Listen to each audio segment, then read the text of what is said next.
All right, guys, welcome back to the Canadian Real Estate Homefront podcast. Today we're on episode 21, and we have David Hutch. Or do you go by Dave?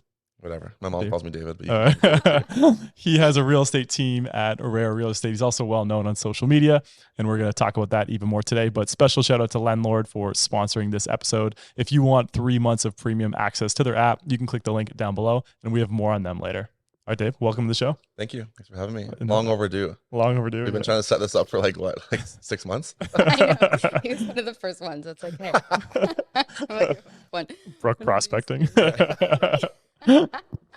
Well, we're late as usual, but we're here. But I feel like you're very recognizable on social media. Thank you. A lot of people trust what you have to say. You're very out there with your opinions. I'm sure you get a lot of backlash on that on both TikTok and Instagram. Yeah, which I think is a good thing. And you know, a lot of realtors kind of beat around the bush a little bit when they're trying to give bad news, but you just give it straight. I try. So yeah, no, that's awesome. Yeah, you're definitely well known on social media. How did you kind of build that following up? How did I build my following up? Honestly, I just I mean, Instagram's a fun place, you know. I think with social media, I think, and I'll touch on how I built it, but I feel like a lot of realtors do it in a sense that they're trying to sell stuff on Instagram all the time. They're always trying to sell, if it's not themselves, they're trying to sell whatever, real estate, right? But I built my following completely different and just having fun on social media. And I think people go on social media not to be sold stuff all the time, right? It's an app to be entertained and informed. If you can do both at the same time, you're winning. So for me, I just went about it just being myself. I started my first video was like me sitting down in front of a camera, and I was like, well, on this quarter, market stats were up 13%. And my you were joking? Yeah, no, I was dead serious. Because I thought that's what you had to do. Like, you know, like I always like shout out Tom's Story and like now Daniel too, you know, like these like very intelligent, very good with numbers. And like, I know what I look like. And I know that like when I do that stuff, it looks silly. And my best friends were like, you look like an idiot. Like, this is ridiculous. Like, why don't you just be yourself? Good friends. Yeah, great friends. Yeah. And then they checked me. And ever since then, I just kind of started to post whatever I want. And I just built my following just based on having fun and making social media fun and just building a brand around like who I am. I don't think I really post much about real estate. I do. No, I don't see. Well, you were saying before we began this podcast is that some people even say, do you even sell real estate? Yeah, yeah. Because they follow you and it's not always about real estate and like the just listed and sold and that. So how do you gain people's trust then if it's all about fun? Like I find people will know what accounts to go to. Like people will go to Dan Posh when they want an update on the economy. Like people know who to go to. But if you're not constantly putting out there like sold, just listed, I have these listings, etc. Yeah. How do you gain people's trust? I do. I still post real estate stuff the odd time here and there, but most of it's just building like brand awareness. And then I'm able to actually, what I've done is I've built my brand up where people feel comfortable that they can talk to me. And I get so many DMs just based on, they know I'm a realtor, whether I'm, you know, throwing out crazy stats or not. They know that I'm a realtor because I do post the odd thing here and there. And because I'm like goofy and friendly online, I think people feel they can message me and have like and start a conversation. So the amount of phone calls and the amount of DMs I get from people just wanting to chat with me about anything, they feel that like I'm a relatable person. I'm down to earth. I'm not overly what's the word I'm looking for? I'm not too arrogant, and people will message me all the time and just like have open conversations about everything, and they know I'm a realtor, so they just, I guess that's the easiest way to convert somebody is just by building a relationship with them. Yeah. That's exactly what it is. Like it's more about, you know, building genuine connections with people and just being yourself and being real. Because I feel like people get fed nonsense all the time on social media. And if you're just being yourself and being real and being fun, and real estate should be fun. Yeah. Right? I got the best review ever recently on my Google. And the girl was like, buying a house with Dave is like hanging out with your friend that just knows a bit more about real estate than you do. That's awesome. Like, because it's supposed to be fun, right? But like, I feel like it's such a boring thing, and you can make it entertaining and fun for people. It's great. You know, how many times you show condos? You show condos. I go to condos and there'll be a realtor sitting across from me with their clients, and they have like a sheet of paper and they're not talking to their clients. And I'm like, yeah, I talk to their clients for them. You know, and they're just like sitting there nervous. Like, yeah. have fun with this. How like, many square foot is this? This should be fun. You know, like, you know what I don't have fun doing is showing Toronto condos. And why? Number one, Lockbox parking. Lockbox parking and lockbox. I am at the point where Anxiety. I called you. He's like, I need to buy in Toronto because of my work. And I'm like, okay, our relationship ends there. Dave. It's tough, but that's why rentals, like I preach this a lot, but that's why rentals are so massive, I think, especially a Toronto realtor's like early career. Right. Not the realtors have it backwards where they think real estate and rentals are, about making money. It's not. It's about building the long-term relationship with people and nurturing those relationships. But more importantly, like I did so many rentals my first year that I'd walk into these buildings. I knew exactly where the lock boxes were. I knew exactly where the concierge names were. I knew where the amenities were. I knew what floors they were on. So when I came in, a year later with my $2 million buyer, and I walk in like, oh, hey, Steve, how's it going? And, the other realtors there were trying to figure out where the lockbox is, and I'm directing them where to go. And I know everything already. Like, that's why leases are so crucial, I think. And I know lockboxes are a mess for Toronto, but. Yeah. Well, leases, if you do a lot of leases, it's Wait, still. sorry, off topic. Do you guys have in your Oakville, Burlington, what's those lockboxes you guys have? The blue ones? No. Those are not in Oakville and Burlington. Yeah. There's something People that are called, no, it's in Kitchener. It's Kitchener Water. It's called Sentry Lock. Yeah, and yeah. they are The Bluetooth pain ones. of my absolute Okay. existence. I hate them. I am at the point where it's like I don't even want to show the house if Sentry Lock is there, and because if you have 8 showings, the best. You're late by 1 minute. oh my God, You're you locked can't get out. it. And then Yeah. you're Vacant going unit. to the Yeah, evening, yeah. and it's just it is such a mess. Yeah. And then oh my gosh, and then your phone is tripping out, and it just. I get why they I get the implemented them. idea behind it for It is sure. so but bad, and it's not ideal. It's not it. But neither is the Toronto system. Like the lock boxes, for people that don't know what we deal with, I think you're following as all realtors mostly, but like maybe not Toronto realtors, but in Toronto, like the lock boxes are always in weird spots, no like continuity at all. It's No just- photo. Yeah. Yeah, nothing. Yeah. Black box. Yeah. Black There's box. there's certain buildings now when I book showings, I get like pre-anxiety going to it. Like 65, 75 East Liberty. It's the 3 towers. It's in the parking level. Share that all. And man, I'm not even joking. The wall is like 17 feet. graveyard. Oh, it's a Yeah, graveyard. I yeah. probably have 4 there myself. It's I've never terrible. picked up. So It should funny. really be with the concierge, to be honest. 100%. Yeah. And then if you don't come pick up your lockbox in 2 weeks, they throw it out or something 100%. after it's closed. Like it would make the most sense. I But know. I actually almost did a story about this the other day because I was getting so fucked. And then not only that, some realtors just don't follow the rules and they put it wherever they want. yeah, So you look at across the ding dong. road on the Yeah. Or the on the convenience store. lamppost. Yeah, and convenience store, say yeah. the secret password. It's a Circle K lady has it. Yeah. You got knocked 4 times and then whisper her a secret. I went to one the other day and it was at in Annie Craig, 70 Annie Craig, Tobacco. And I was like looking forever. And you don't get service anywhere down there. So my client was like waiting on the couch patiently, and I'd have to like go in, look for it. How you know, awkward is that? oh, So worse. embarrassing. And then he had it upstairs in the stairwell. Not only the stairwell, not by the unit, just a different staircase. If you wanted it. Like, Oh, that's terrible. Condos are not my favorite thing to show. I feel like a lot of Toronto that's people's bread and butter because Mhm. once you get into detached, you're in the multi-millions, and then it's Yeah. tough to go from being a new agent just Yeah. right to detached in Toronto. Yeah.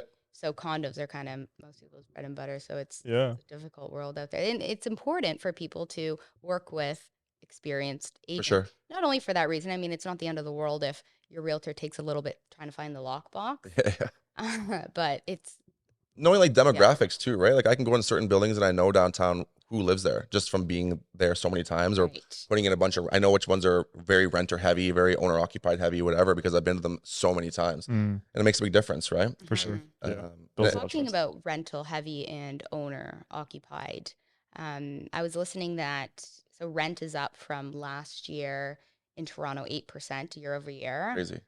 Calgary's 16, which is And then crazy. Vancouver is even higher than that. So Vancouver is the all-time highest in Canada with an average rent of $3,050. Yeah, it's What are we at, 25 something, 2580 or something? So we are at 2,070 for a 1-bedroom average rent, but that includes all of Toronto. So the Yeah. core, you're not getting anything for that. And then Calgary was pretty. Calgary close, was over actually. 2,000 actually already. Yeah, Calgary yeah. That's kept up crazy. there. Yeah, it's pretty crazy. But yeah, being a Toronto realtor, I guess rental and actually resale prices. What do you think? The rent, I feel bad for tenants right now. Yeah. I really do. I personally don't do rentals anymore, but my Yeah. team is heavy rentals, and it's super challenging. And it's just, you have all these people that are super qualified that should be buying, but they can't buy because they're not going to qualify for what they want to buy. Yeah. So they're back into the rental market. And these people had in their head that they were going to pay around $3,000 a month. So to them, spending $2,600 a month on a 1-bedroom is okay. You know, it's reasonable. And then you also have all the students in July, August, September that come here, and they pay a whole year up front without any question. So that also sets the standards higher for these landlords that are now expecting. If you don't give 6 months up front, they're like, well, what kind of offer is this? Really? Yeah. The guy makes 70 grand a year, man. Yeah. He's got 3 grand in his bank account. Yeah. Like, well, what do you mean, you know? So the rental prices are crazy. I don't know if it's going to stop anytime soon. If they keep with the interest rates where they are and people not being able to purchase, I think rental prices are going to stay where they are. Yeah. Great for landlords. But the thing is too, there's just no supply, because during the pandemic, you literally couldn't give away a rental property. Yeah. I in the middle of me buying my one property to the next, my closing date didn't align during the pandemic. And I ended up renting a condo at 629 King Street as a storage locker, because it was cheaper than buying a storage locker. And it was like $1,000 a month. Wow. I should have kept it. Yeah, it was crazy. You couldn't give away condos during the pandemic. So the problem is these renters that are paying $1,800 for a 1-bedroom, they know what's going on. They're not silly. They know. They're reading the news. So they're not leaving. And then you have these like zero supply and tons of demand for rentals. So it's crazy. And then the buying prices are I mean, Toronto's always crazy. Yeah. I was reading today, like condo prices are only down 2%, or sorry, up 2% year over year from last year to this year. And that's why I think condos are a decent investment. Like condos are stable and they don't fluctuate like the detached market does. Yeah. I saw a stat. It was, I think it was detached are down 9.7% month over month, and condos are down like 1.7%. They've held their value. Yeah. They just hold their value. And it's like because they're marketable to everybody, you know, investor, which is kind of becoming rare now too, but investors buy condos, upsizers buy condos, downsizers buy condos, couples buy condos, single people buy condos. When you buy a house, it's pretty much people, couples, families, whatever, right? Yeah. And what do you think about like Toronto going forward? Like, it's just, we always talk about it. People want to be where people want to be. You're making fun of Brooke. I know you're being facetious, but you're making fun of her living in the Hamilton Queen or whatever. But like, you're like a hardcore Toronto guy. Like, you love it down here, and your clients love it down here. Is that what you're noticing? Yeah. There's a lot of opportunity here, right? Like, Toronto's a fun city. It really is. There's lots to do. Like, I walked to the gym the other day and I was looking around, and I passed a tennis court. I passed like 3 amazing coffee shops, like the coolest little restaurant. And it was in my 10-minute walk to the gym. And it was just, there's people everywhere. It's a lively city. It's fun. There's never a dull moment. It's expensive. For sure. But I mean, it's kind of crazy if you think about it. People that move to Canada, there's really only 2 places you really want to be, realistically, like major cities, Vancouver and Toronto. No offense to anyone. No offense. I'm not saying, but if you come here for work, you're not going to Grand Prairie, Alberta. You know, you're coming to Toronto. If you're in tech, you're coming to Toronto. If you're whatever, you know, it's Toronto is a place where a lot of people maybe don't even want to be, but have to be. So that's why I think, you know, whenever you're comparing the market across Canada, Toronto is such an individual, unique beast that it's so hard to compare, because people sometimes don't even have an option, but they have to live in Toronto, you know, and yeah, like I think, I don't know. Well, the office space in Toronto is down significantly, which just means that there's a lot more remote workers. So jobs that you used to need to come to the office, you don't necessarily need to come in anymore. So a lot of commercial space is vacant, which you would think would, you know, people working from home, spreading out. Where's all the traffic though? Why is there so much traffic? Well, I think that even this whole work from home thing, and like we talk about it so much, but like people want to be on King West on a Friday and Saturday night. Like it's just, people love, and especially with social media, like I know it's very trite to say, but it's like people want to post that they're at the best bar for sure, and they're with the best people, and you know that they have this life that maybe they're portraying is better than not. But at the end of the day, all these bars are benefiting. Like my good friends open Paris, Texas, and that place is a zoo. It's an absolute zoo. It's all over TikTok. It's all over a few times. Madness. I'm guilty of it. Like, I'm the oldest guy there. I think when I walk in there, I walked in. I was like, did the University of Western Toronto hockey team, or sorry, like what hockey team is here of 19-year-old kids? Like, it was all like Western University guys came over there and partied. It was nuts. But the Nelk boys were like just one booth over, and like just like big names are here. So I think it really attracts people in more than just like a job sense, but a social sense too. So I don't see that going anywhere anytime soon. Even with office vacancies down, it's just, you're probably seeing it as well with your clientele. Yeah, I live at King in Portland, so it's like I live across from Ruby Soho. You're literally in the heart of it all. It's Ruby Soho, laissez-faire. Yeah, it's a mess. If you're in Ruby Soho, you can have a conversation with me at my patio if you want. It's a mess. Yeah, but it's a fun time, right? Like it's cool. Like you said, people want to live that lifestyle, and I think Toronto is a city where you can have a really good time. You can spend a lot of money, Yeah. but you can have a really good time. And you know what's crazy? We see this all the time. Like, people have money in Toronto, you know, like people are buying all of the time. If you have a good property, it's going to sell. Yeah. If you put a property on the market and you market it correctly, you price it properly, and you can actually stage it or whatever, you're going to sell that property for a good amount of money. Yeah. You know, people are always buying in Toronto. The market's been always good.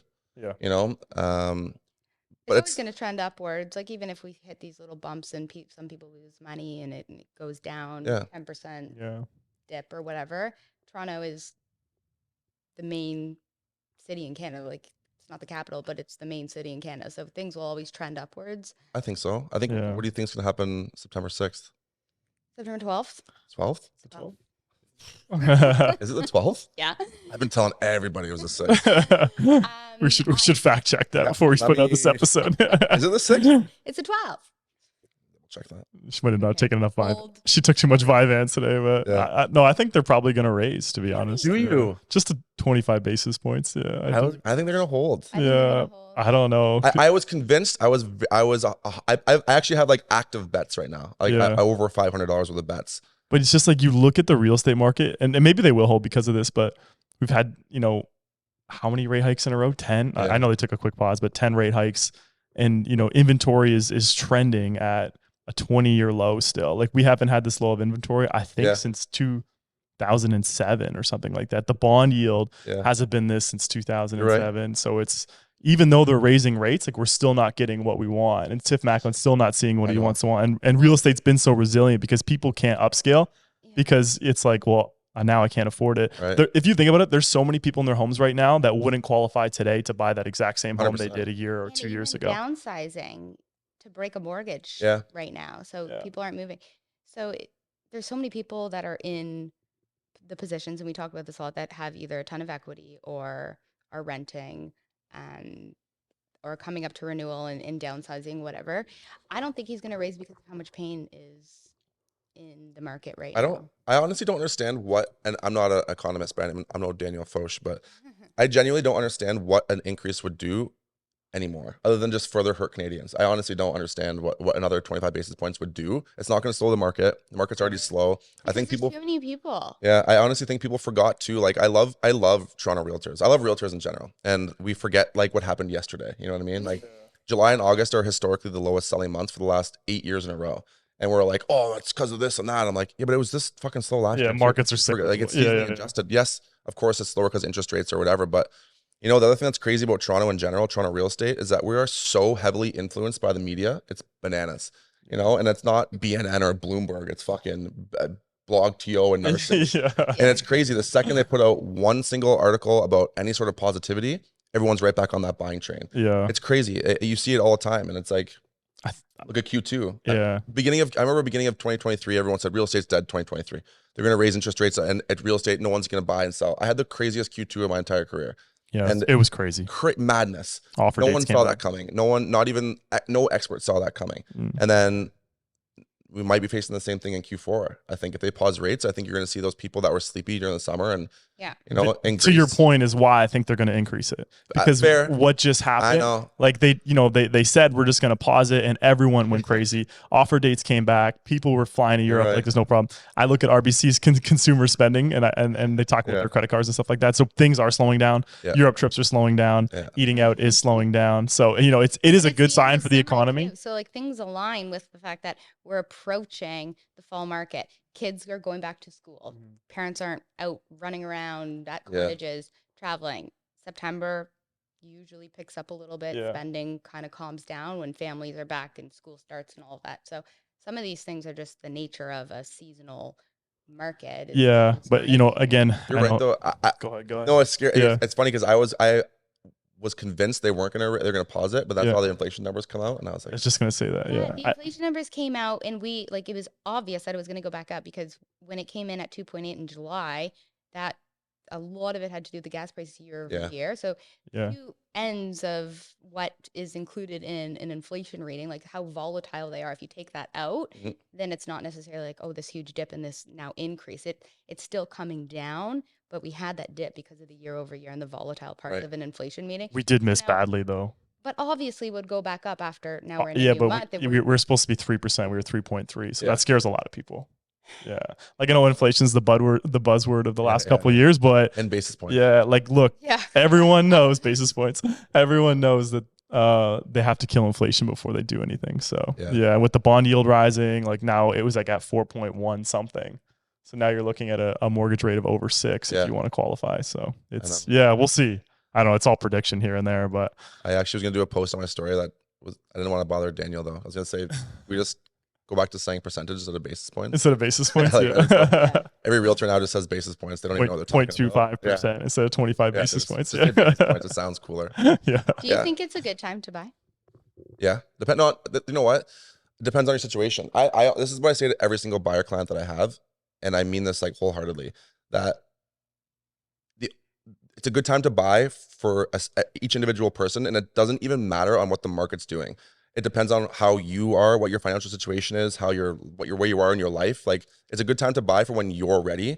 Don't let the market influence that. Of course, there's ups and downs. And would I buy in the fall or spring? Probably not. There's better times to buy. Any realtor that says it's always a good time is lying to you. It's not always a good time to buy, but I genuinely feel that when each individual person has a different time when it's good for them or not. So like, it's hard for me to say that, yes, it's good for you to buy. No, it's not.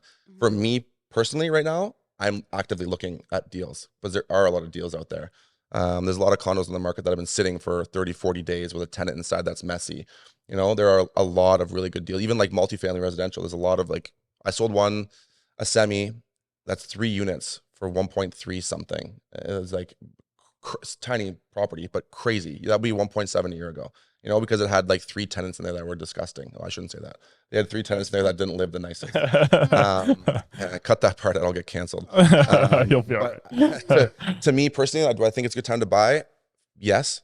If you can weather this interest rate storm, I think it's a good time to buy. But if you can't qualify for what you want, then no, it's not a good time to buy. But it depends on that individual person. When they come to me, like I never let people purchase a property without an actual plan in place. Like, I need to know your 3, 5, and 10 year plan. You can't just go and buy properties willy-nilly. You know, you have to have some sort of plan in place. And if you don't have that plan, you need to start thinking about that plan. So let's say somebody has 20% and $200K in the bank, has a property that's easily rentable if they were to buy something else to keep that. Hey Dave, what should I do? The rates are really high, so I'm a little bit nervous. But I have this money, it's just sitting in the bank account. Should I wait to buy? Should I buy a condo that's underpriced with a tenant inside? What should I do? I would ask, like, what's the benefit of waiting? Like, a lot of people say that question to me, like, I'm going to wait until the fall, or I'm going to wait until whatever. Like, I need to find out what's important to you to wait. But if you have that equity right now, I would absolutely take advantage of the high rental prices for sure. If it makes sense to rent it out, like a 1-bedroom condo downtown Toronto is $2,500 for an okay condo. A nice condo is $2,650, $2,700. So if you have that equity right now and you're able to purchase something and maybe get into multifamily, I think that's a huge, huge, huge benefit with all the, you know, the new laws that came into effect where the zoning exclusionary rules are gone and you're able to turn it into multiple units without the development charges. I really think that multifamily is a huge opportunity right now for a lot of people because you may get something for around $1 million, whereas a year or 2 ago, you wouldn't have been anywhere near that. And you can now get $2,000 for a basement condo that has 5'9" ceilings. 3 years ago, that was $1,200, $1,400. Right. So if you can pull out of your condo, rent out your condo, if you're cash flowing on that, or even coming close, at least they're paying your mortgage, then you can use that money to buy multifamily. I would 100% do that. Yeah. I'm a big supporter of the multifamily. It's huge. It's crazy in Toronto. And like, I know it's expensive, so I get it. You know, I understand that you can buy properties all over Canada for way less. But the one thing I really like about Toronto real estate and holding with multifamily is the quality of tenants you get in these properties. One guy's doing it right now, and like, you're going to get people making $70K a year wanting to live in your basement condo, and their turnover rate, they're only there for a couple of years. So you can always continue to grow, right? Like, I have a friend that has a place in Hamilton, your favorite place, and the tenant has been there for like 10 years, not going anywhere, paying no money. You know, Toronto tenants are very qualified and very high quality people. So like, it's win-win, I think. What is your opinion on pre-construction in Toronto? Is there a cascade I of work, defaults coming, yeah. or do you not work that No, market? I do. No, I my brokerage is half pre-con, so I shouldn't say too much. But I don't like pre-con myself unless it's maybe out of the city. Okay. If it's out of the city, I would see benefits. But in Toronto, I just personally can't justify spending 1,800 a square foot when you can buy beside it for 1,200 a square foot. It doesn't make sense to me. Maybe it's something I just can't. And I work with, Karina Eskinder, I can't say her last name. Anyways, she's a great Toronto realtor. She does a lot of pre-construction. Yeah. And when I talk to her about it, she gives me insights on how she sells it because she genuinely believes in it and sees the value. And I just cannot wrap my head around it. The numbers don't pencil. They just don't make sense.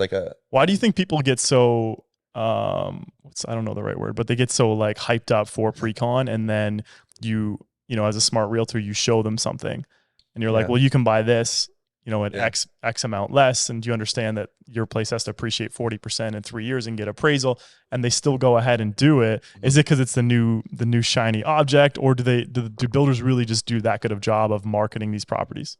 Both. But I think people are under a misconception that pre-con's cheaper. First of all, I actually advertise on a website. It's called Livable. It's all pre-con ads.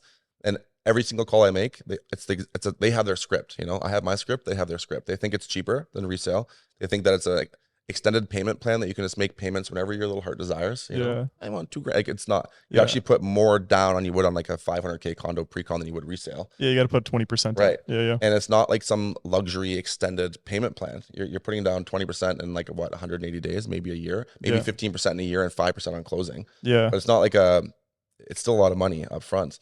I think we're going to see a lot of issues come up because, look, 4 years ago, how many people do you know that did the fake pre-approval thing that maybe, I don't want to label the people who bought that, but people that maybe don't have good jobs, very cash heavy. And in the past, assignment sales were like gold mine because you could say, I know people that did this. They say, look, you have no job, but you're super cash heavy. Buy this condo. In 5 years, if you can't close, just sell an assignment. You make 200 grand anyways. Yeah. Those days, now they're selling at a loss. Huge losses. Big loss. There's a whole shadow market of assignments and distressed sellers. They're lighting them on fire. It's on it. I'm in a couple groups with assignment sales, and I would say 9 out of 10 people selling on assignment right now are selling at a loss. Yeah. It's crazy. They're selling for what they almost bought it for. So do you think that's going to be a decent chunk of inventory that could hit the market in Toronto in say 2024, 2025, where the builder is, I don't know who actually would take control of these units if you don't close, but I assume the builder and the builder is going to sell these at a different price. And, their margins are probably still there, I would assume, because they probably had really good margins to begin with. For sure. But yeah, do you think that's going to be kind of an inventory spike coming up? I think so. I think it will. I think the thing is, a lot of people talk about this big inventory spike, not just pre-con, but everything. But we're sellers. Yeah. We're sellers. Yeah. I feel like my mortgage was Scotiabank. And I feel there's so many, the banks don't want your property. They really don't want to foreclose on your property. People think, I talk to buyers all day, I'm going to wait until the market crashes and people are going to foreclose and they're going to be distressed sellers everywhere. And I'm like, maybe, but I don't see that happening because the banks don't want your property. They don't want to take that responsibility. They don't want to sell in a shit market either. I'm a Scotiabank. I'm not even they just called me out of the blue. We're like, hey, do you want to extend your amortization to drop your payments? I was like, kind of. Really? They called you? Called me. Wow. Yeah. And I ended up talking to my financial advisor, and this is just for Scotiabank alone. They have multiple options for people that can help them get through this time. One of the options was no payments at all for 6 months and tack it on to the end of your mortgage. Shit options. It's kicking the can down the road, but if you keep your house, I understand why someone would be incentivized by it. Right. So people right now, everyone thinks there's going to be this big influx of crazy amount of listings because everyone's going to bleed out, but people in Toronto will do everything. People in general will do everything they can to hold on to their asset. Yeah. Whether it means going out to Ruby Soho once less a week or Paris, Texas, and bring that extra. Don't buy bottles. Yeah. People will do that to make sure they keep their asset, and the banks are offering options to help people through these times. So I don't think that time's going to come. Look, I'm both sides. I'm also buy real estate. I would consider myself somewhat of an investor myself, and I would love for there to be this big influx of resale. People just can't afford their homes and I can go scoop it up. Right. Yeah. But I don't think it's going to come. I do think there'll be an issue in the future with pre-construction for sure. Right. Because they're going to have all these units of people that can't close. And I don't know what the builders are going to do. Resell them at market value. I don't even know. Yeah. Which I'm sure they'll still do okay with. I think they'll get scooped up pretty quick. They're going to get scooped up. Yeah. Look, I had a team meeting today with one of the girls on my team has a listing coming up and she's all nervous about September 12th.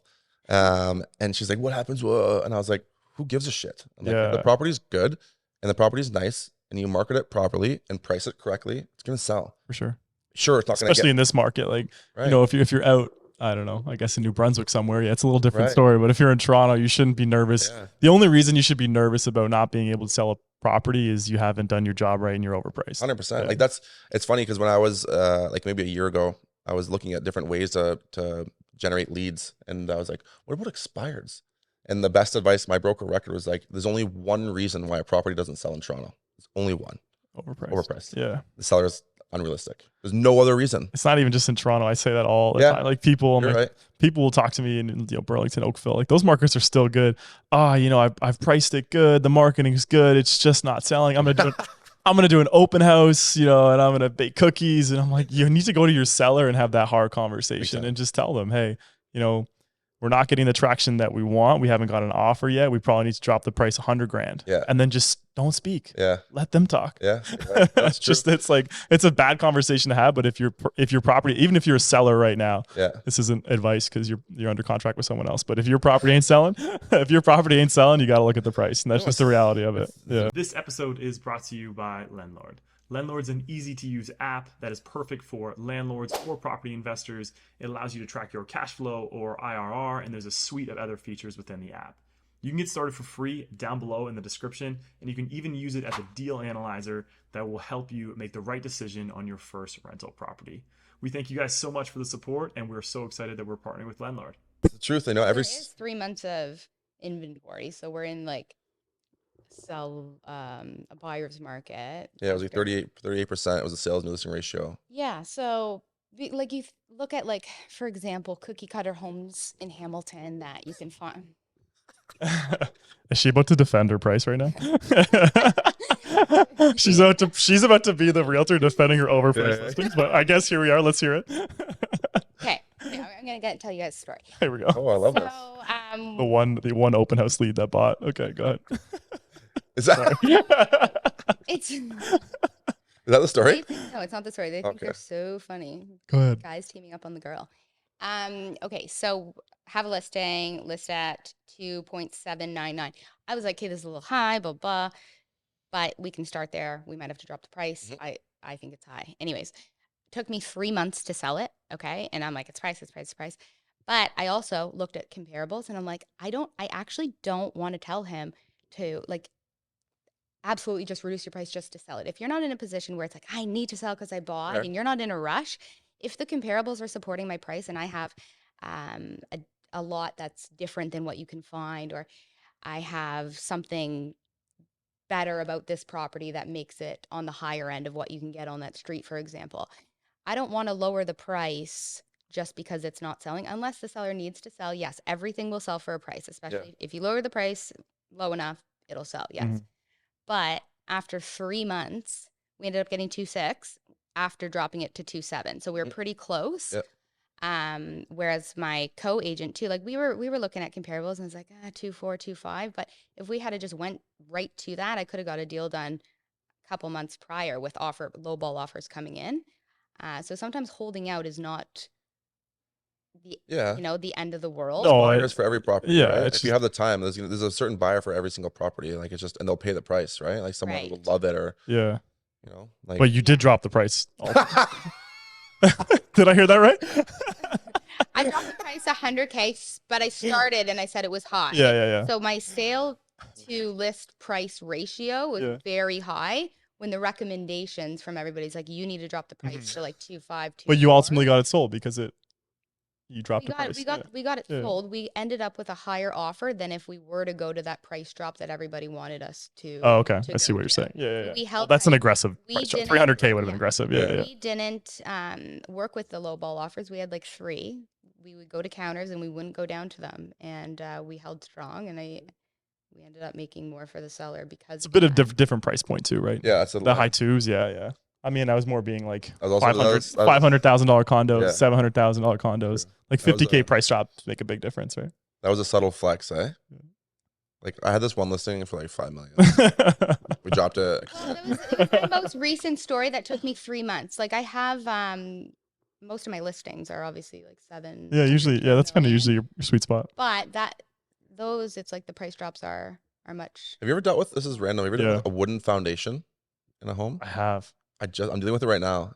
You need an expert inspector who deals with that stuff. Yeah, my guy backed away. He backed away? Yeah. Was it a cottage? It was a house. Really? In Pickering. In Pickering. Yeah. Wood foundation? Yes.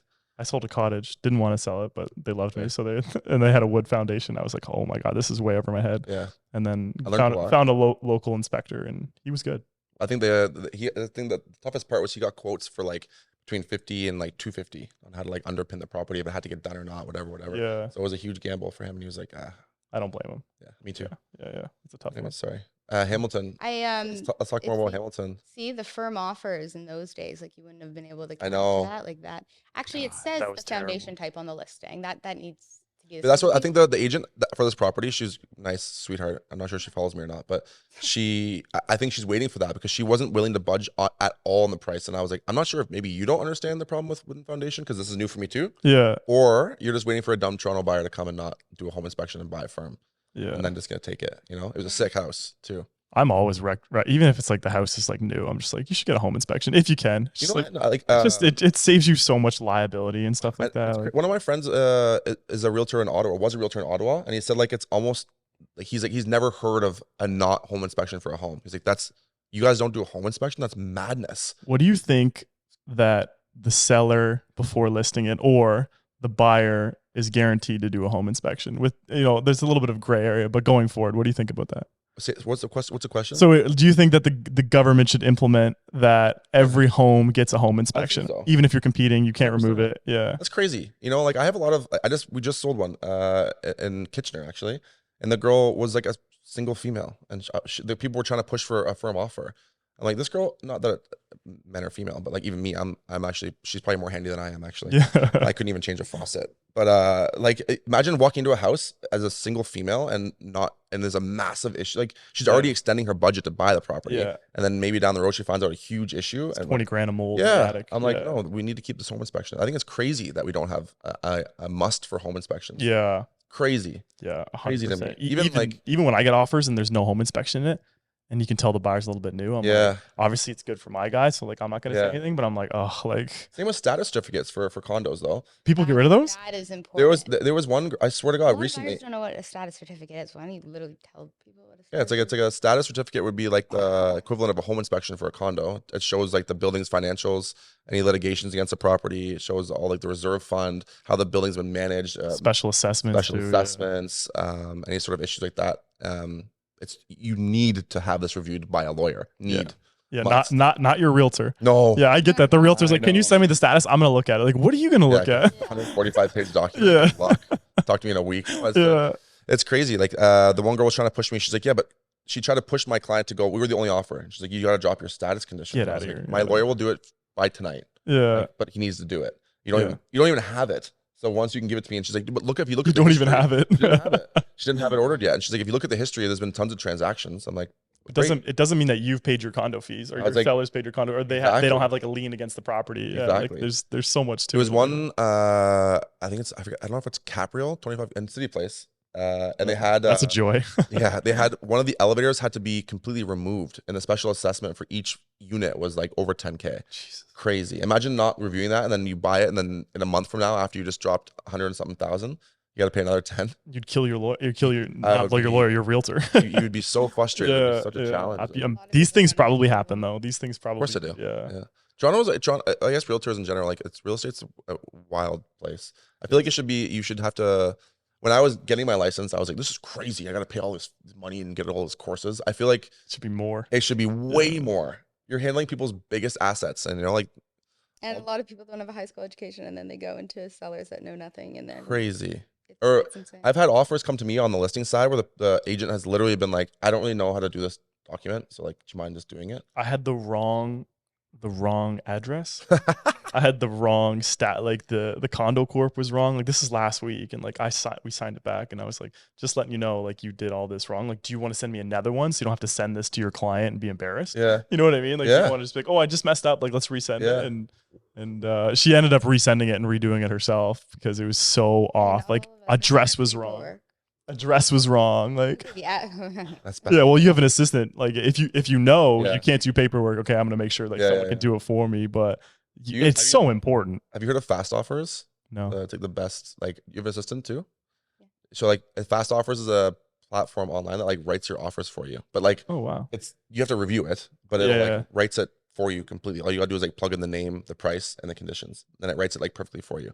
Is it AI or is it someone who does it? On the it's actually the guy that used to work for Condos.ca. He like managed their CRM system. Oh my god, he's a wicked dude. Big really shout out to Fast Offers. Yeah, no one really knows, but I'm actually not sure if I'm allowed to say that or not. But this episode is not sponsored. Yeah, by not Fast sponsored. Offers, but if you want to sponsor us, DM us. Yeah, no, it's really cool. It's great, and like it saves. And I got in this argument with some other realtors who have assistants too. Yeah, like, yeah, but my assistant writes it. Like, yeah, so does mine, but that's just less work for her. Right. You can focus on bigger picture stuff. True. You know? Yeah. It's great. Fast offers. And now your offers are always like standardized. I don't ever make a mistake on my offer as well. Yeah. For the most part. I know. My brokerage does offers for us if we email them. I hate that comment so much. Only because, do they? I don't use it. I've never had it before in my life. I don't, but I also like want to. And would they be quick? You know they wouldn't be quick. No offense to Road Page. They're pretty quick, but like I am on the road and I call my admin. I'm like, all I say is this between address, 9 to 5 this price. on Monday to Friday. I'm just stating that. I had this girl who was on the page, and she's a friend of mine. Yeah. Okay, she unbelievable realtor, and she was debating coming to Rare, and she's like, yeah, but Royal LePage writes my offers for me. I was like, okay, like when?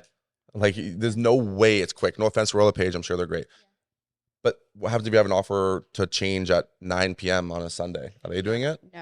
No, definitely. Yeah, like I said, I've never that service shouldn't even be something that somebody considers as to why to join a brokerage. Like, cool, they write your offers for you. I would rather, like, I don't touch paperwork at all anymore, but the amount of paperwork for one deal, the FinTrack, proof of deposit, then the receipt, the offer, confirmation of cooperation, Form 801, Schedule B. Keep going. You're good. You got these. Nailed it. Yeah. Anything else? What else? And she doesn't do paperwork. How do you know all this? Well, it's on your hand. I'm so type A. I'm like, I have to like at least do this myself sometimes. It's bad. I have to look at it. I have to review it. Yeah. I read through everything to make sure. Just like there's like little things that I'll add. Yeah. I just had a recent recall complaint, which was kind of nonsense. It wasn't even me, but so now I'm like extra cautious about everything. Yeah, you got to be really cautious. Yeah, you have to. I went to court really early in my career. Did you? Yes, because of a pool. My clients closed it. It's 2017. They bought it. You know, we had pools going to be in good working order. Blah blah blah. It was a concrete pool. Wasn't in good working order. Wow. And I had to go in there and like do the oath. On. Yeah. And then I got grilled by their lawyer. I was like 22. It was crazy, but like, good experience. Yeah. Someone help me. Yeah. It's crazy. Went to court. Yeah. So just so people know it, it's a serious game. Like those contracts are serious. It's so funny you said that. So true. Like I think realtors, when you get like in the groove of things and you do like a bunch of deals or you're like kind of getting busy, you kind of forget like how serious this is. So serious. And if you miss word or misdo one thing, and you get like the busier you get, you kind of like start to slip and make mistakes, like little things that you would overlook. And it's like, those can come back to really be a huge pain for you. I'm dealing with it right now. Yeah, when people go to close on something and they text you, "Did we have this in the offer?" And you're like, "Oh my god!" And you go back in your email, you're like, "Thank God." I know. Yeah, I know. Yeah, it's true. Yeah, it's like, thank God. Yeah, they took the microwave when they should have. Something minute and stupid, but still, you're like, did I screw that up? That's gonna cost me $400. Scary. We just did one now where we're dealing with like my lawyer just called me 3 times in the podcast. They tossed in an amendment, and the girl did the amendment like. She sent me, instead of doing waivers for the conditions fulfillment, she just did an amendment, like deleted them. But she also snuck in at the very bottom the change, like it was like all the conditions. And then the last one was the change of closing date. And no one caught it. And it's today. Oh my God. Instead of the 29th. When's it supposed to close? Today. Oh, the 29th. But today they changed it from the 29th to today. And all the lenders aren't ready, all that? The lenders are ready. It's our side. The seller side's not. Really. Oh my God. Such a joy. I reminded them a few days ago, but they were like, I don't remember signing that. And I was like, you did. Yeah, you did. Yeah, I know. Right? Like and people like, I think that's the other thing too. When you have some clients are so trusting. So that's why you have to be like that much better. I know. Because some of my clients won't even read it. And they'll sign it in 3 seconds. And I'm like, read that. I'm like, I love that you trust me, but like it makes my heart very full. But like you need to read what you're signing. Please. I always like what I've been doing lately for people is I'll send them the offer. Like say the one that we just got closed in Kitchener. It was an offer date. We were the only offer, but I sent her the offer the night before with like just like a no price on it, so she like could see it and read it. And I was like, "You're not calling me until you've read every single page of this agreement, and we'll talk tomorrow morning about price." Yeah. And then she like went through the whole thing. And it was Good. nice that she could actually read it, right? Because like you said, people don't. Even in the DocuSign, as per discussed, like, because people just send DocuSigns, right? Yeah. But you can actually add a subject or in the body. I say, this is the price we talked about, just to confirm. This is the price we talked about. Yeah. These are the conditions. This is the closing date. This is the Yeah. deposit. You're good with it all.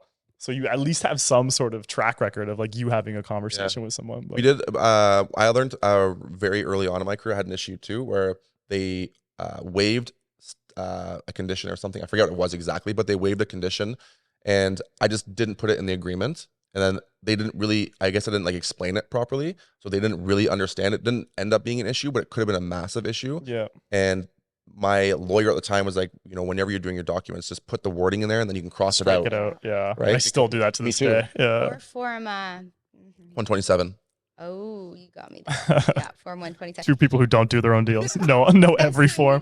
Well, I figured it out because my admin, I was going into one to redo something on a Sunday, and like a new offer for the same client. I'm like, what the hell is this? I'm like, oh, that's smart. And then so ever since I found it, because she's like, you need to protect yourself. I'm going to start doing this. So she does it, which is essentially the buyer signing off to, I know this offer is firm. If you're going to submit a firm offer, I would only submit a firm offer. I've submitted actually a few firm offers in the past couple weeks, but we gave the broker the listing, tax, everything was run. That's all good, and got a firm approval before offering, and pre-home inspection during a second showing. Yeah.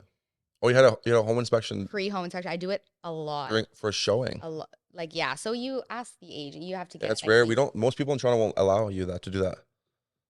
Really? Mm-hmm. Yeah. I've tried to do that before. I say, hey, can I just, instead of, they didn't have a home inspection, I say, can I have my home inspector go through? And they're like, no. Just do it anyway. So I just put condition. It's her dad. Yeah. That's the uncle. That's her dad. Just happened to be a home inspector. Like it's important. Like even a 5-point, which is inspection is usually 3 hours. They go through absolutely everything, but some things it's like furnace. You want them to go check the furnace and the AC. They want them to check the roof and then moisture test the entire house, including the attic. So if any water's coming in, the basement moisture test. Look at the electrical. All small things, but big things in the grand scheme of things. Yeah, that's crazy. In a real inspection, they're doing the appliances and uneven floors and like things like that, where it's like it's not crazy. So we do the pre-inspections, like a 45-minute second showing, get the financing done, because there are still places that are in offer. Oh, for sure. All of Kitchener, Waterloo. Like pretty much everything's priced at $499. Yeah. And in Hamilton, there's still there's 14 offers on last week. Oh. We're not seeing success with those right now. I don't think that's the play right now in today. I wouldn't do it. But every house is different. That's true too. Fair. Good point. Yeah. You're right. Because I still do them if it's the right house to do it. What's the right house to do it? For example, I had one. Well, actually, I'm gonna be doing one in Brantford. So tenants destroyed it. So I think I saw your story. Yeah, I saw that one. Yeah, right. It was. So you want to be a real estate investor, right? Yes. So we got junk removal. We got it cleaned. They're going to do the trim and make sure the appliances work, get it painted, and just make it into, good, better condition. Right. But it has full potential to be 2 completely separate units with a little bit of work. So I'm going to list it low because it is not really in the best condition for a family to move in, but I think great for somebody that just wants to have a 2-unit property that will at least break even with these rates. So I'm going to do an offer date on that. That should do well. I think it's the lower price points that work really well. Like if you have a condo, it could maybe work if you have like a 1-bedroom condo listed at $499 or something like that. It could work, get some traction on it. Make sure you order the status. Yeah, make sure you have the status. Make sure you have the status before your offer date so that we can review it beforehand. Yeah, it just sucks nothing when you don't get that offer. Yeah. Like you don't get the offer you're looking for, and your client, you're like, oh my god. I had one really successful offer date, and it was the best feeling in the world. And like the week after, I had one with no offers, and you're like, They're just don't stress yet. God It's humbled at you, 6:50. right? I said we were at 7. We got 20 Yeah. minutes, you know? Yeah. It's but we had one that was like 37 offers. And it was actually like super overwhelming though. Like very, very overwhelming. Imagine going through 37. It was a lot, offers. man. Yeah. If Like, you did honestly, 37 deals in a year, even that's what I overwhelming. mean. Yeah. It was at the end of the, you basically just narrowed it down to like price and then just like scanned quickly through the conditions. That's why you fair. have an admin. My offer dates that come to me in a spreadsheet. My admin's VA. Beautiful. She's a virtual assistant. Oh. But she's amazing. Literally the best. How much is a virtual assistant? Ballpark. I probably like $8 a month. no, it's like 50. They pay me. No, mine's free for me because my buddy runs a company, but I think it's like $1,500 a month. But she's honest to God, I swear, because I went through, my assistant was a Philippines person, which I did not like, and then I hired a girl here, which was good, but way more expensive. And then I met this one, and I hired her, and she's great. She's Albanian, and she's like the sweetest human being in the world. Does she live in Canada? No, Albania. Okay. Yeah, but she's like the hardest working human being I've ever met in my life. It's awesome. Like unbelievable. She was like, she's 6 hours ahead. She stays up to like 2 o'clock her time to like make like the time to work. And like, it's cool because before bed, I'll give her tasks. And then when I wake up, they're already all done because she's up 6 hours before me. I wake up, majority of my tasks are done. And then she does all my other stuff for me during the day. Cool. That's great. Awesome. Interesting. The best part of me having an admin is I have a lot of rental inventory in Hamilton because investors, then we got to rent them out. So agents call me nonstop or call me about my pre-construction. I have a couple listings or things that it's like, I can't deal with this right now, but it is a question that it doesn't necessarily need like me to be on the phone with them. So any tenant question, any agent, call Shannon. So she has the human aspect of her phone rings all day and she talks to the agent. She knows what's going on. Nice. People have gotten to the point where they tell me to tattoo Ask Shannon on my arm because I say that a lot. It doesn't come down to like my listings and my purchasers, like that's all handled by me. She'll do the paperwork. But with, 20 units for lease and a ton of You have 20 units for lease right now? because I have buildings where there's a ton of inventory. So no big deal or anything. Sorry? Buildings. No big deal. Just not listings, buildings. Yeah. I don't know, like 20, 30, my $5 million listing. $5 million listing. Okay. Anything else? Yeah. Whoa. Just kidding. Is this our first fight? Live on the pod. We're actually fighting. No, it's okay. But it's so important to have that is my point and have that human aspect because even like yeah, I agree with you. Even like getting tenants set up and like just like text Shannon. You have a team? Yeah. How many now? 5. How did you find? Do you have a team? I don't know. No. How did you find growing your team? How did you? It has been a painful but great experience. Like there's a lot of growing pains is how I want to describe it. So I'm lucky now to have a girl with me that is very experienced. Asta? Yeah. So I can, she's the best. I went away to my cottage 2 weekends ago, gave her 2 buyers, both closed, went away to Calgary this weekend, took out my buyers closed. And I'm just like, I love that. Like, it's nice to have a person. You're on it, right? And so having her is so great because I know that my sellers and buyers will also love her. Mm-hmm. Whereas if they're newer and need training, I'm so happy to, give that. I don't have a lot of time to do that, which was my mistake in the beginning because I found I was helping them with the clients I'd give them. It's like, what's the point? I'd rather be able to offload it so I can go focus on more, still be involved, but not be hand-holding the entire time. So a little bit of growing pains, but it's so good. That's my next. I think my next hire is like an operations manager of some sort that can answer questions about like the little things. Yeah. Because I now like in the last 2 months I took on 3 new agents and like Do you train them? Yeah. My admin does all like the matrix training and like follow up boss training, and then I do like how to negotiate, how to like objection handle stuff. How do you negotiate? How do I negotiate, or how do I like objection handling? You gotta hire him to figure that out. Yeah. No, I always you ask a lot of questions. I think asking questions is, what I've been recently doing, and it's my favorite thing in the entire universe, is going after FSBOs, like for sale by owner. Yeah. Oh, I love that. I got this I'm a weird person, and I'm very competitive. And I think that's the hardest call any realtor will ever have to make, is going after someone that already hates realtors, has never sold a house, but thinks they can do it better than you. Mm-hmm. So me and my broker record or my founder were like going over this like scripting for it. And it's crazy because like my script to get in the door is great. And then when I'm there, it's so much fun for me just to like kind of like almost fuck with them a little bit. Because like you go in there, like my first thing is when I answer the phone to them, I say, hey, you have this for sale? Yeah. Okay, look, I'm a realtor in Toronto. I just want to get one thing off the table here. Are you going to hire me to sell your house? And they're like, no. And I'm like, that's absolutely fucking amazing. Let's take that off the table. I have buyers for your property, but I need to come in and see that property in person. I can't do it from your shitty Kijiji pictures. I'm sorry. Yeah. Okay, yeah, come by with your buyer. And then I show up alone every time. And I'm like, look, I actually have 3 buyers, but I can't bring them all here at once. So I went to this one house, and it was a house, and the whole family was home. And they were already like, you don't have a buyer, you're not coming in. And I was like, no problem. That's fine. Okay, I'll turn around. Yeah. I was like, I do have buyers, but you realize you've posted photos of your iPhone sideways with your arm in the mirror. Like, I can't sell this unless I come in and see it. So he's like, okay, fine, you can come in. So I came in and I was like, I just noticed like there's no for sale sign on the front lawn. He's like, well, like why? And I was like, do your neighbors even know your house is for sale? He's like, well, and I was like, did you like call your neighbors? Did you talk to your neighbors? You knock on the door? He's like, well, no, why would I do that? I was like, well, it's actually like it's proven that who's going to pay the highest amount is probably someone within this neighborhood already. So you didn't call anybody? I'm like, no. And I was like, okay, no, it's okay, no problem. So I'm like walking through the house, and I was like, oh, this looks nice. I'm like, do you have a home inspection? He's like, well, what do you mean? I was like, you have like a pre-home inspection for me to take to my buyers? He's like, I don't have that. I was like, oh, and like you make it seem like that's fucking bananas. You know? I'm like, oh, really? Okay, whatever. Anyways, and I was leaving, and I'm like, look, my one guy's gonna love this property. Okay, I know it. I'm like, but I'm gonna write you an offer, and since you don't have home inspection, I have to come in conditional.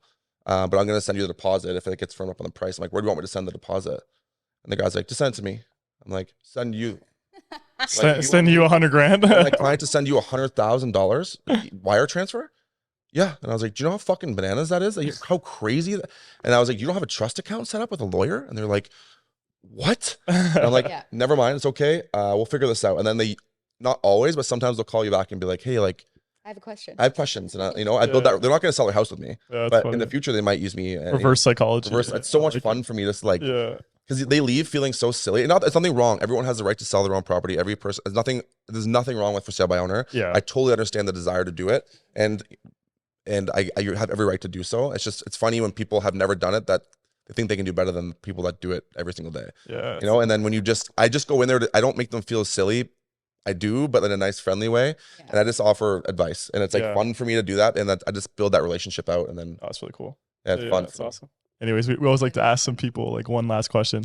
Other than going to Altea and other than going to King West, where do you see yourself in 5 years business wise? 5 years business wise, I think I'm gonna have a team of 100. Oh, you and Andrew Perry both. Yeah, I want a team of 100 agents. I want to have. I want to dig deeper in that. Okay, why or what do you say? Yeah, why? Yeah, you want to answer that now or? Yeah. Okay. I really believe that people move money, and at the end of the day, like if you can take over as a brand, it's just eventually more money for everybody. And I think building a culture is something that I'm super into. I feel like real estate's a very lonely career, and if you get into real estate and you're around the wrong people, you'll never succeed. Right. And if you're around the right people with the right mentality and you have a great culture, I think you can create something really cool. My team. Not one person's actually, that's not true. One person, but I have 16 agents. One person's left, and they stayed at the brokerage. I create a really cool culture, and it makes people feel like welcome. I have people from all walks of life, moms, dads, people from all different ethnicities, and we all are literally one big family. And it's like super cool. And I just want to grow something so massive that you walk around Toronto and it's only my sign. So only Dave/David Hutch. Yeah, I just changed my name. Actually, I haven't even released it yet. I just did a whole rebrand. Okay, cool. To take my name out of it. Because, awesome. Yeah. Pulling Andrew Perry. Yeah. The Avant Group. Avant. Yeah, I just did a whole video. I'm going to do it like this week probably. The Avant. Avant. Okay. Avant. It's just like, you know what? I found that the issue was when you have a team as people, my thing was DJH Realty. It's like, people are like, well, I want to work with you. Yeah. Whereas we are all trained the exact same. I'm very systematic in everything I do, and we have like really great systems in place. So every agent that's on my team has the same training, follows the same protocols, has the same buyer-seller process, has the same language, so that you work with me, it's like you can work with anybody on my team. Right. So I don't need to be, and I'm very, this sounds super cheese, but like I'm super giving. Like I don't need, to feel like I'm the best and it's my team. And I didn't make a team to be like that. Like if I have a team, I'm Dave Hutch. Like I don't really give a shit, you know. If my team's happy, then like I'm happy, and I'm like super giving to people. Cool. So I'd rather just take my name away from it and let everybody they want to say they fucking created it, they can say it too. Awesome. They can be the team leader if they want. I don't care. Awesome. You know? Well, that's awesome. I mean, I really enjoyed this conversation. Where can people find you? Instagram at the Dave Hutch, TikTok, everything's the Dave Hutch at the Dave Hutch. Awesome. That's it. All right, guys. Thanks so much for watching. We hope you enjoyed this episode. I mean, we could have stayed here even longer, but I just kind of tried to cut it off for our producer's sake. But thanks so much for watching. If you're on YouTube, please like and subscribe. If you're on Spotify or Apple Podcast, that's it. Apple Podcast. Please leave us a review. And if you like short form stuff, we'll have a ton of stuff for Dave as well. Once we get our editors on it, we are on Instagram and TikTok. Thanks so much for watching, and we'll see you next week. Thanks, Dave. We appreciate it.